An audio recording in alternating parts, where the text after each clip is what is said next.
আপনি যদি হাত পাখা পূর্তিকে ভোট দেন তাহলে ভোটটা পাবে আল্লাহর নবী।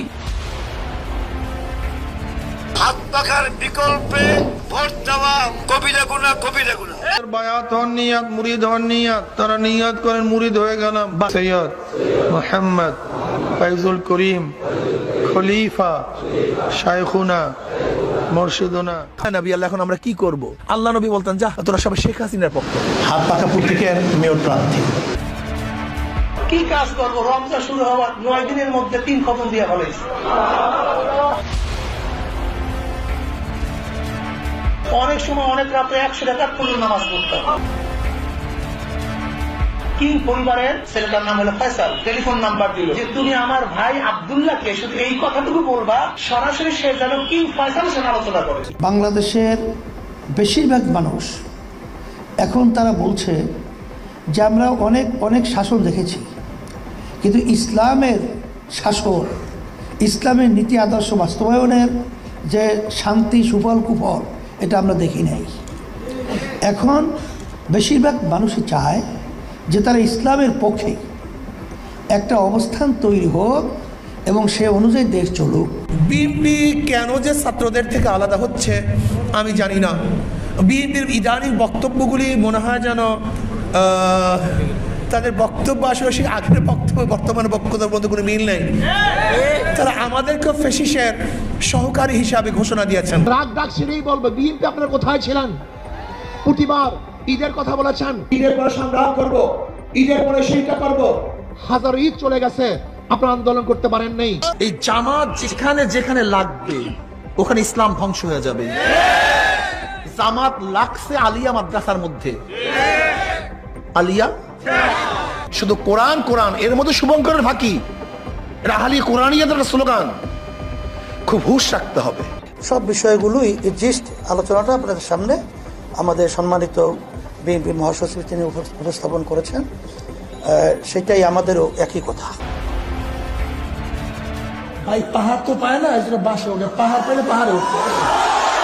ইংলিশ ফিংলিশ পড়িয়া, বাংলা টাংলা পড়িয়া বাস ফতুয়া দেওয়া শুরু করছে। সাহেল গন্ডমূর্খ জাকির নায়ক সাহেব কাজ বাদ দিয়া ওয়াকাজের মধ্যে যখন লিপ্ত হয়ে গেছে তখন ধিক্কারে পাত্র হয়ে গেছে। 30 জনের বিরুদ্ধে মামলা ও চরমোনাই পীর সাহেবের বিরুদ্ধে সম্পত্তি আত্মসাতের মামলা শিরোনামে সংবাদ প্রকাশিত হয়েছে, যা আমাদের দৃষ্টিগোচর হয়েছে। আমি কয়েকদিন আগে রাজনীতি কিশোর সঙ্গে সামনাসামনি কথা বলছি, ভাই আমি চেক আপ করতে পারি না, আমাকে সহযোগিতা দিয়ে 1 টাকাও দেয় না আপনারে রেজাল্ট করি। আমানত যে রক্ষা করতে পারবে তার কাছে আমরা যেন আমানত রাখতে পারি। আমাদের শেখে চরমোনাই আমাদের নগর পিতা হিসাবে আল্লাহ কবুল করেন। ভাই একটু আমরা দেখি পীর সাহেব কি বলে।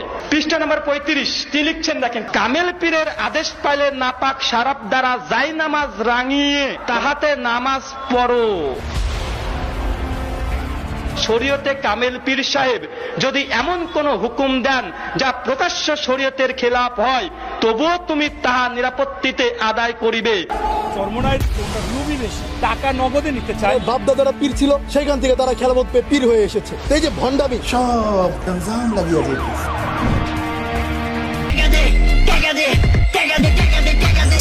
কথা কোন ঠিক না বেঠিক, ঠিক না বেঠিক, আর মিয়া কথা কোন ঠিক না বেঠিক।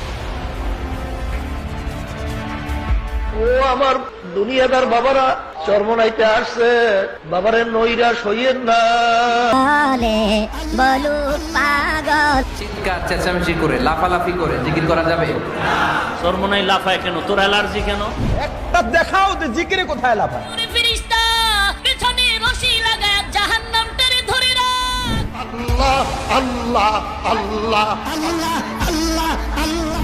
2 জন আলেম আসছে, তাহলে হুজুর বাসের মধ্যে কি ওঠে? এখন আমি বলে ভাই পাহাড় তো পায় না, বাসে ওঠে, পাহাড় পেলে পাহাড়ে উঠে।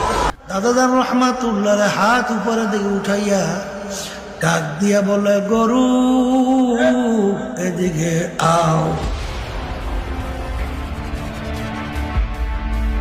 ডাকের সঙ্গে সঙ্গে গরু তার রশি ছিঁড়া দৌড় দিয়ে আসে দাদাদারের সামনে এসে, দুনিয়ার মানুষ তোমরা আমাদের কথা শুনলা না, গরু আমাদের কথা শুনবে। আল্লাহর ঘোষণা হলো যারা নাকি সরমনের মুশাব হুজুরের কথা অনুযায়ী নেকামল করছে তাদের এই কিয়ামতের ময়দানে কোনো হিসাব টিসাব নেওয়া হবে না। ফজলুল করিম রাহমাতুল্লাহ যখন কিয়ামতের ময়দানে বড় বড় জাহাজ দিয়ে রওনা করবে আর বলবে মাবুদ গো দয়া মায়া করে আপনি ওদেরকে আপনার কুদরতি কোলের মধ্যে টাইনে আনেন। কোরআন সুন্নাহর কোনো জায়গায় খুঁজে পাই না যে আখিরাতে জাহাজের কোনো প্রচলন থাকবে বা জাহাজ নিয়ে বা কোনো বাহন নিয়ে কেউ উপস্থিত হতে পারবে। অতএব এই মন্তব্য সম্পূর্ণ মন গড়া, সম্পূর্ণ বানোয়াট এবং ভিত্তিহীন।